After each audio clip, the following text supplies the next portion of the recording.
Mesdames, Messieurs, c'est un plaisir de vous retrouver encore une fois dans le cadre de ce magazine, votre magazine, le Patriote du jour. Nous avons le plaisir aujourd'hui de recevoir pour vous un expert, comme vous le savez. Nous sommes là dans le cadre de la vulgarisation, la sensibilisation de toutes les activités ayant trait à l'agriculture et sécurité alimentaire. Mon invité du jour, il est chef des travaux, ingénieur, Josué Kambale Nzangi, conseiller en culture pérenne et d'exportation, cacao-culteur, donc spécialiste de cacao-culture. Avec lui, nous allons essayer d'échanger autour d'un sujet ô combien important. Il s'agit des cultures pérennes dans l'économie des ménages agricoles. Bienvenue, monsieur le chef des travaux, ingénieur Josué Kambale. Merci beaucoup. C'est un plaisir d'être invité et participer dans ce magazine, Les Patriotes. Alors oui, le Patriote du jour, justement, une émission qui se veut pédagogique parce qu'il faudra, comme je l'ai dit tout à l'heure, sensibiliser, vulgariser d'ailleurs, c'est votre dada, ça fait partie de votre quotidien, sensibiliser justement les ménages agricoles sur la culture pérenne. Alors je voudrais, pour les gens qui nous suivent, d'abord de commencer par les débuts. Qu'est-ce qu'il faut entendre par culture pérenne? Merci beaucoup, je suis très honoré d'être invité. Et ça, c'est de mes responsabilités en tant qu'agronome, en tant que vulgarisateur, de vouloir aussi participer à ça.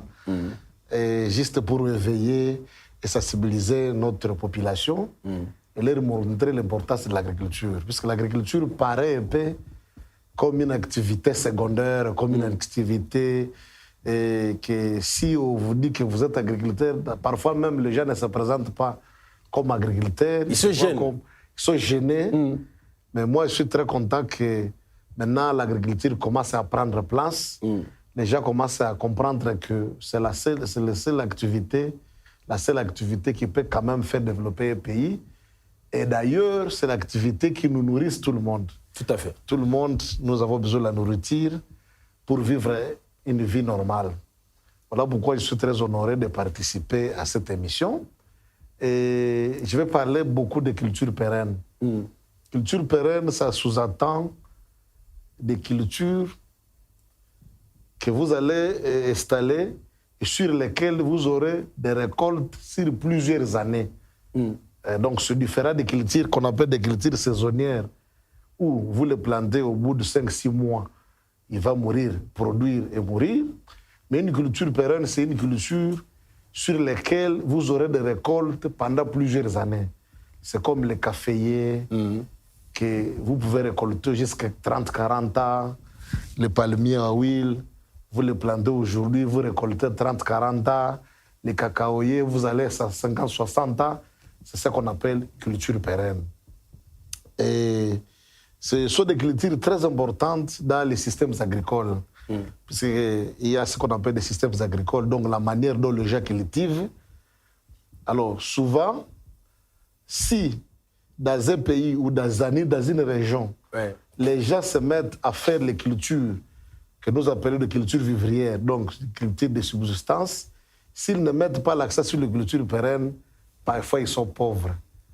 Et puisque culture pérenne, ça sous-entend aussi ce que nous appelons des cultures de rente, sur lesquelles on peut avoir de l'argent, et l'argent qui va soutenir l'économie des ménages en termes de scolarité, hospitalisation, construction de belles maisons et consorts. Donc voilà pourquoi les cultures pérennes sont vraiment importantes dans les systèmes agricoles.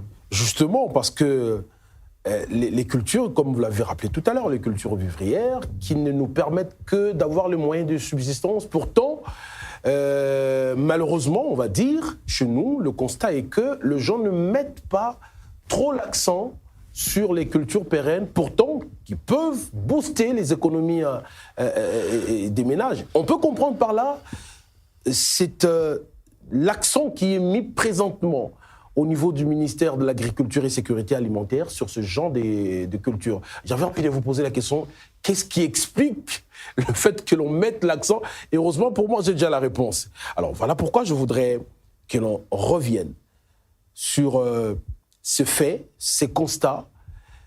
L'objectif, c'est quoi en mettant l'accent sur ces genres de cultures? Alors, si le ministre de l'Agriculture et Sécurité alimentaire a mis l'accent sur les cultures pérennes, c'est puisqu'au-delà des cultures vivrières, ou dans certaines régions de la RDC, les gens sont quand même en équilibre, et où ils mangent, ils ont la nourriture au quotidien. Mais au-delà d'avoir la nourriture, nous devons aussi avoir quand même des moyens pour bien vivre. Voilà pourquoi nous mettons l'accent sur les cultures pérennes, puisque ce sont les seules qui peuvent élever le niveau de vie ou le revenu des ménages dans nos villages et dans nos différentes provinces. Alors, pour bien expliquer les cultures pérennes, je voudrais partir d'une expérience que nous avons montée qui peuvent nous permettre à ce que nous puissions améliorer notre agriculture pour que l'agriculture congolaise puisse aller de l'avant. C'est une méthode que nous appelons la méthode des 4C. La méthode de 4C. 4C, c'est une méthode que, si nous voulons que nos agriculteurs dans des provinces puissent mieux vivre de l'agriculture, et s'ils n'ont que l'agriculture comme la seule activité, ils doivent appliquer ces méthodes, et les méthodes ont donné ses preuves dans les régions où ils s'appliquent. Et c'est sur base de ces méthodes que nous avons centré notre vulgarisation au sein du ministère de l'Agriculture. Okay. Nous avons voulu que nous puissions, dans cette année qui commence, dans cette campagne agricole, essayer de sensibiliser les gens sur base de cette méthode-là. Ça signifie quoi 4C? C signifie champ. Ah ok, c'est comme champ. C'est comme champ. D'accord. Donc si nous voulons que nos agriculteurs vivent mieux, chaque agriculteur doit avoir au moins 4 champs. 4 champs par agriculteur. Champs. Voilà pourquoi on appelle ça la méthode de 4C. Le premier champ doit être le champ qu'on appelle les champs de culture légumière. Sur le 4. C'est le premier C. OK. Donc, là où l'agriculteur est installé, si c'est dans son champ ou au village, autour de lui, il doit avoir son premier champ qui est sous forme de ce que nous appelons les cultures de cases. Donc, autour de sa maison, il doit avoir son premier champ qui doit être constitué de cultures de légumes. Et nous, quand on définit les légumes, c'est tout aliment qu'on ne peut pas manger seul sans accompagner d'autres aliments. C'est ça la définition des légumes dans le langage agricole. Parce que dans le langage ça veut dire, par exemple, courant, les tomates, c'est un légume, mais vous ne pouvez pas faire un repas composé de tomates. Non, il faut l'associer avec d'autres repas. C'est ce que nous appelons dans le langage agronomique légumes. Alors les champs là, qui doivent être autour de sa maison, doit être son premier champ. Et l'importance de ces champs là doit d'abord satisfaire ses besoins en nourriture, puisque les légumes sont très importants dans l'alimentation humaine, puisque les légumes sont, comme vous le savez... C'est au quotidien, pratiquement, qu'on s'en sert. Ils sont classés à 5 groupes. Nous avons ce qu'on appelle les légumes racines. Les légumes racines sont les carottes, les radis, les navettes. Ce sont des légumes qu'on cultive. Juste la partie comestible, c'est les racines. Okay. Deuxième catégorie de légumes sont ce que nous appelons les légumes tiges, comme les oignons, les ails et les poireaux. Le bulbe là, nous appelons des tiges. Et c'est sur le parti comestible, sont des tiges. Le troisième groupe de légumes sont des légumes feuilles. Donc la partie comestible sont les feuilles comme les choux, les amarantes, l'oseille, comme on appelle les ngaï. C'est une gamme variée de légumes. Le troisième groupe, ce qu'on appelle des légumes fruits, comme la tomate, les courgettes, les poivrons, les piments, les concombres. Et le dernier groupe, ce sont les légumes fleurs, comme les choux-fleurs et les brocolis, les artichauts et les autres. Voilà un peu le groupe de légumes. Alors, ils font partie du premier C, ou de la première méthode. Donc, autour de la maison, de préférence, l'agriculteur ou le ménage agricole doit réserver au moins 50 mètres autour de sa maison où il va classer ses différents légumes autour de sa maison. Si par exemple, il met les légumes racines d'un côté il va faire par exemple du plate-bande de carottes. De l'autre côté, il va faire du plate-bande de ciboule qu'on appelle les ndembi. Les ndembi, oui. De l'autre côté, il va mettre les choux. De l'autre côté, il met des tomates ou des aubergines. D'abord, il aura la nourriture. Parmi les différentes plates-bandes qu'il a installées autour de sa maison, oui. il prend une partie pour nourrir sa maison, selon le nombre de gens qu'il a dans sa maison. Nous savons faire des calculs. D'ailleurs, si on va plus loin, on peut même donner des calculs. Combien de tiges d'aubergines vous pouvez faire selon la taille de votre famille. Et le surplus de ça, vous le vendez pour satisfaire des besoins domestiques. Vous me comprenez? Tout à fait. Besoin domestique veut dire payer des petits trucs là que vous pouvez utiliser à la cuisine comme donc des besoins de la cuisine, de la famille, les besoins primaires là, oui. Les chats là peuvent les procurer. Par exemple, si vous arrivez à faire par exemple 200 tiges de tomates autour de ta maison, comme le calcul c'est de $1 par tige, $1 par tige, donc vous aurez au moins $400, vous pouvez consommer les restes et les 400 là peuvent vous aider à tenir le bout, bout d'un mois, satisfaire des petits besoins de la famille. Et ça c'est l'importance du premier essai. Tout en vous aidant aussi à équilibrer votre alimentation, puisque les légumes contiennent des vitamines, contiennent des minéraux qui nous permettent de vivre une vie vraiment très saine. Au lieu toujours de verser comme ça c'est le premier champ. Dans les surgelés, congelés, vous avez de quoi équilibrer votre alimentation. Et ça c'est le premier champ. D'ailleurs, avec ce système-là, vous n'avez pas besoin de congélateur, puisqu'il suffit d'avoir besoin de l'oignon, vous l'arrachez et vous le mettez là-bas. Puisqu'avec la congélation, congeler, surgeler, ça diminue aussi des nutriments dans les aliments. Tout à fait. Mais quand vous avez un jardin autour de votre maison, ça vous permet d'avoir des aliments naturels et que vous pouvez utiliser au moment où vous voulez, tout en gardant tous les nutriments. Par exemple, je donne l'exemple de l'oignon. Si vous croquez un oignon que vous avez arraché directement dans les champs, vous allez faire sortir de larmes comme pas possible. Mais les oignons qui nous arrivent 6 mois ou une année après, parfois ils perdent des nutriments. Donc c'est aussi l'importance de ce premier champ, le premier c'est dont j'étais en train de vous parler. Super. Encore faut-il disposer de l'espace pour ça, justement. Donc en milieu paysan, là je parle de village, de ceux qui vivent de l'agriculture au niveau du village, ils ont des espaces. Parce que moi, j'avais envie de demander... À terme de disponibilité de terres, la RDC reste le seul pays d'ailleurs d'Afrique où il a beaucoup de terres agricoles disponibles. Les 80 millions d'hectares là, si on les distribue aux 100 on nous estime aujourd'hui à 100 millions d'individus, 100 millions d'habitants, mais ce ne sont pas les 100 millions qui font l'agriculture. Tout à fait. Si peut-être il y a 70 ou 50 millions qui font l'agriculture, ça veut dire les 80 millions là, à chaque habitant, il y a au moins 1 kilomètre pour chacun. Donc, à terme de terres agricoles disponibles, la RDC, nous sommes largement un pays où il y a beaucoup de disponibilité de terres comparativement à nos pays voisins. Par exemple, le Rwanda, moi je cite le Rwanda parce que c'est un pays exigu, où à chaque agriculteur correspond peut-être 2 ou 3 mètres carrés. Seulement.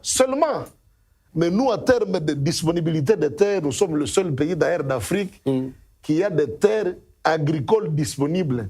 Les autres pays comme l'Algérie, oui, sont des grands pays, mais désertiques. Tout à fait. Alors, je voudrais comprendre. Voilà pourquoi le système C peut bien se matérialiser dans notre pays puisque nous avons des disponibilités. Si vous voulez faire l'agriculture, vous quittez les cendres, vous vous installez dans votre champ que vous allez diviser à 4 parties. Alors la première partie qui est autour de votre maison, je viens de l'expliquer, c'est le champ des légumes qui va vous aider à avoir la nourriture et aussi à satisfaire les besoins primaires. Puisque nous, en agriculture, on nous enseigne que l'agriculteur ne quitte pas son champ vers les centres-villes sans quelque chose à main. Sinon, c'est une perte. Tu quittes avec un sac de piments, vous vendez dans le marché du village et vous retournez maintenant avec des produits manufacturés. Mais si vous revenez avec l'argent pour venir acheter la nourriture. Par exemple, si quelqu'un venait de Mbanzangungu, s'il est agriculteur, il ne devrait pas venir de Mbanzangungu, même réduit. Il viendrait par exemple avec des pommes de terre qu'il va revendre au marché de Gambela et repartir avec maintenant des produits manufacturés comme... qu'il peut revendre ou utiliser pour la consommation. Utiliser pour la consommation. Tout à fait. Si c'est l'inverse, ça veut dire qu'il vient enrichir ceux qui sont à ville au détriment de ceux qui sont au village.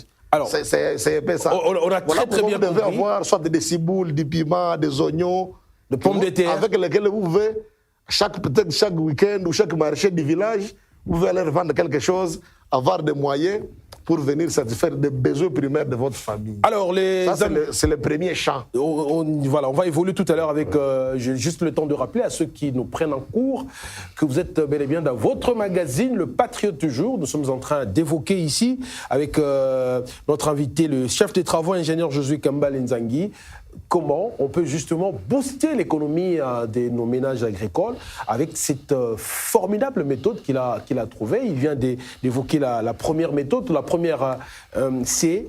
évoquons maintenant rapidement le deuxième C. Le deuxième champ, ça s'appelle les champs de culture vivrière. Culture vivrière signifie les cultures qui constituent l'alimentation de base d'un peuple. OK. Par exemple, si vous arrivez au Kasaï et au Katanga, là, il n'y a que le maïs. Le foufou, c'est leur aliment de base. Et là, ne blaguez pas avec le foufou. Si vous arrivez dans l'Équateur, là, c'est le malemba, le chikwang. Là, ne blaguez pas avec ça. Si vous arrivez dans la Chopo et dans la Grande Orientale, c'est le litouma. Là, c'est la banane et consort. Alors, c'est ce qui constitue l'aliment de base. Si vous arrivez, par exemple, à l'Est, c'est les haricots. Vous arrivez vers Bumba, c'est le riz, qui est l'aliment de base. Alors, les cultures qui constituent les aliments de base de la région ou d'un peuple, c'est ce qu'on appelle des cultures vivrières. Alors, le deuxième champ, c'est un champ où vous allez planter... C'est un champ dans lequel vous allez planter uniquement des cultures qui constituent votre alimentation de base. Et là, ces champs-là, on ne vend pas. Si vous êtes consommateur du maïs, vous allez installer les champs et à la production, sur toute cette quantité-là, sera gardée dans votre grenier ou dans votre dépôt, juste pour la consommation de la famille. Ce n'est pas une perte, ça? Ce n'est pas une perte, parce qu'on dit souvent que le corps n'a pas de pièce de rechange. L'unique pièce de rechange que nous disposons, c'est la nourriture que nous mangeons. Et nous devons manger à notre faim. C'est ça la vie de l'agriculture. Par exemple, imaginez, quand on fait les champs, vous avez votre houe qui pèse en moyenne 2 ou 3 kilos, que vous devez soulever tout au long de la journée du matin, peut-être vers 12 heures. Calculez le nombre de calories que vous avez perdu. Mais quand vous arrivez maintenant à la maison, vous ne savez pas manger à votre faim. Et en accumulant toutes ces pertes-là, vous allez tomber malade. Vous exposez des maladies notamment. Mais quand vous arrivez à la maison, vous avez votre foufou, vous mangez très bien, et là, vous avez l'énergie pour reprendre le lendemain. Ah, okay. Et tout ce qui constitue l'aliment de base, ça doit être ce qui doit être dans le destiné au grenier. Ouais. Et au grenier, et vous devez le faire dans le temps et dans l'espace. Ça veut dire, vous avez le maïs, vous devez avoir le maïs pour toute une année. Et là, les produits du deuxième champ ne se vendent pas. Okay. Voilà pourquoi nous sommes pauvres dans beaucoup de villages, c'est puisque vous avez votre champ de manioc et vous voulez que la scolarité des enfants, l'hospitalisation, l'achat de votre habit soit basé à ces champs-là. Et ça vous crée carrément la pauvreté. Mais si vous gardez les champs juste pour votre alimentation, ça va vous équilibrer. Alors, ce que je vais ajouter pour le deuxième champ, ça veut dire que quand vous installez les cultures, vous devez voir les cultures, par exemple, selon ce qu'on appelle les 3 sortes d'aliments, les aliments énergétiques, les aliments de protection et les aliments de construction. Donc, les amidons, les légumes et les protéines.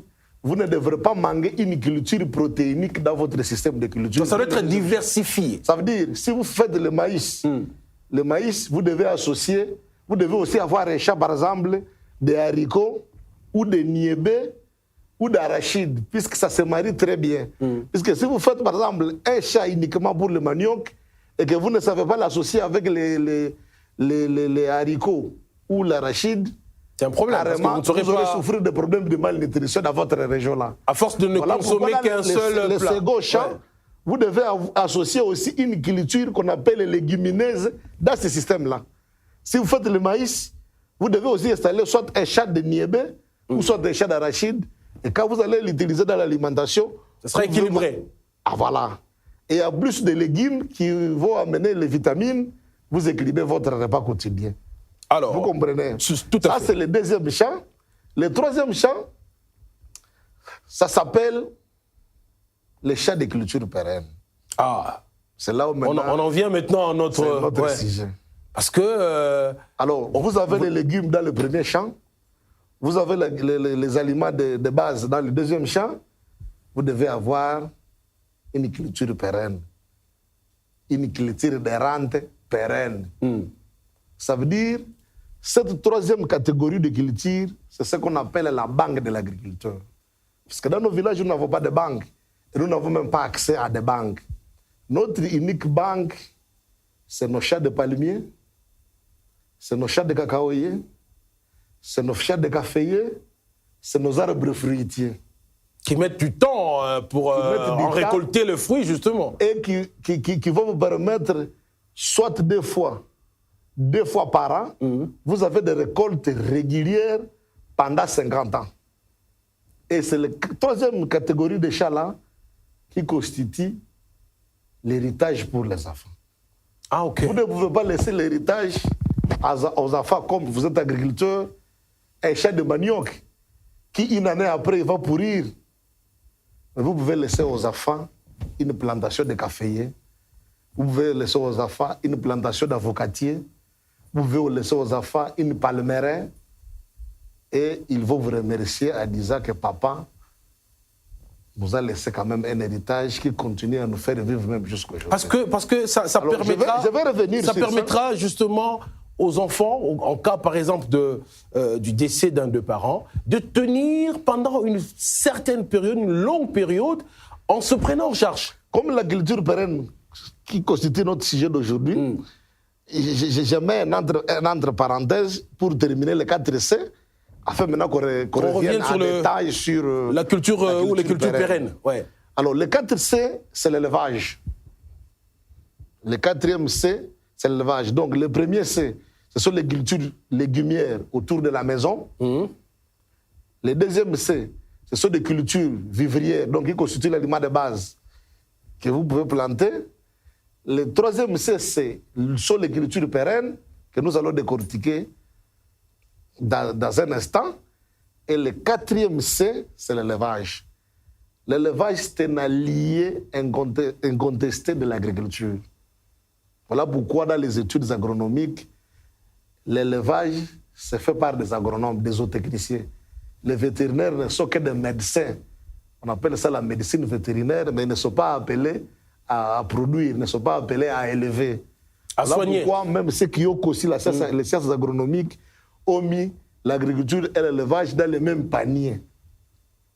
Donc l'élevage, c'est un allié très important de l'agriculteur, puisque c'est lui qui va d'abord donner l'engrais, les fumiers là, donc l'air d'injection. À l'agriculteur. Il va donner les fumiers que vous pouvez mettre dans votre jardin. Pour le premier, c'est là-bas. L'élevage va vous permettre d'accueillir les visiteurs, puisqu'au village, si un visiteur arrive, c'est le coq qui doit, pour sentir qu'on a été bien accueilli, on doit quand même être, le coq doit être sacrifié. L'élevage, des cérémonies de dot, de deuil, il n'y a que des animaux qu'on demande. Et l'élevage, pour ceux qui ont des terres à location, des revedances, les chefs coutumiers ne demandent que des animaux d'élevage, soit des vaches, soit des chèvres. Donc l'élevage, c'est un allié important. Et puis c'est aussi une source de vitamines pour ceux qui, par exemple, vous avez les poules, peut-être chaque fin de la semaine, vous pouvez égorger un pour donner la protéine animale aux enfants. Vous pouvez aussi vendre, dans beaucoup de villages, ce sont les coqs et les lapins qui paye la scolarité des enfants. Donc, bref, l'élevage, c'est aussi une composante importante de l'agriculture villageoise. Très bien. De l'agriculture villageoise. Et c'est très important. C'est soit les bœufs, c'est soit les chèvres, les moutons, les porcs, les lapins, les cobayes, les volailles, donc les canards, les dindos, les pintades, les poules, les abeilles, les poissons. Vous devez, dans votre système d'exploitation, avoir quand même l'aide de ces élevages dans votre exploitation. Soit si vous faites la pisciculture, ou la porciculture, ou la viculture, ou la boviculture, mais vous ne devrez pas manquer l'aide de ces élevages dans votre exploitation. Là, je boucle les 4 C. Donc, avant de revenir maintenant, légumes, oui. Les cultures vivrières, je récapitule, les cultures pérennes et l'élevage. Maintenant, nous rendrons maintenant à notre fameuse culture pérenne, puisque c'est le temps pour moi aussi toujours de faire notre émission d'aujourd'hui. Justement, on va, il nous reste peu de temps, mais on va quand même insister sur ça. Alors, revenons sur ça pour les quelques minutes qui nous restent. Les cultures pérennes, toutes les 4 composantes à travers les 4 essais, on a compris que c'est important dans l'économie des ménages agricoles, mais avec les cultures pérennes, ça l'est davantage. Alors, je dirais que si aujourd'hui le ministre de l'Agriculture a mis son accent sur les cultures pérennes, il sait pourquoi. Puisqu'on peut avoir la nourriture, oui, nous devons avoir la nourriture, mais nous devons quand même vivre. Nous devons scolariser les enfants. Nous devons payer l'hospitalisation. Nous devons acheter des habits pour les enfants, nos femmes et consorts. Nous devons construire des maisons. Nous devons avoir des moyens de déplacement. Nous devons voyager. Ce n'est pas avec l'argent des haricots ou des manioc ou des maïs qu'on peut voyager, mais c'est justement avec l'argent des cultures pérennes. Je vais parler principalement rapidement, parce qu'on va revenir, je rappelle à ceux qui nous suivent qu'on va revenir dans une autre émission pour s'étendre encore sur ça. Alors, parlons-en justement, parce que vous l'avez dit, au niveau du ministère de l'Agriculture et Sécurité Alimentaire, on en fait un cheval de bataille. On a fait vraiment, on a fait un cheval de bataille, et si le ministre nous a placés à cette place pour animer la relance de ces cultures pérennes, c'est puisque nous avons quand même une petite expérience qu'on peut partager avec l'ensemble des agriculteurs pour leur montrer l'importance des cultures pérennes. Pour montrer l'importance des cultures pérennes qui ait une composante importante dans le système agricole. Je viens de vous balancer les 4 essais. C'est cette base de 4 essais-là que nous allons monter notre vulgarisation tout au long de notre mandat, et même au-delà, puisque c'est pour nous une mission, une passion, nous devons aller au-delà.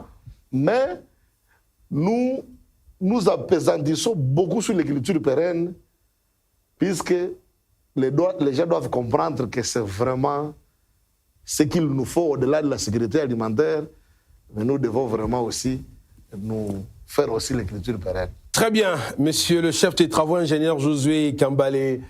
On a tous compris, chers amis téléspectateurs, vous qui nous suivez, que c'est très très important, cette méthode qui vient être décrite en 3C, de pouvoir, en 4 essais je voulais dire, de pouvoir booster l'économie de nos ménages agricoles et surtout avec un accent particulier sur ces cultures pérennes. Mais je rappelle que dans notre prochaine émission, parce qu'on sent qu'il y a suffisamment à dire sur cela, on va y revenir pour voir comment cette campagne va se faire, cette sensibilisation, parce qu'il faut aller vers tout le monde, toucher tout le monde. Allez, pour aujourd'hui, en tout cas, ça en est fini. Merci à toute la grande équipe technique. Le Patriote du jour revient dans un prochain numéro avec le même plaisir. Portez-vous bien et surtout, continuez de vous abonner sur notre chaîne YouTube pour ne rien manquer de tout ce qui concerne, bien sûr, les activités du ministère de l'Agriculture et Sécurité Alimentaire. Allez, à très vite.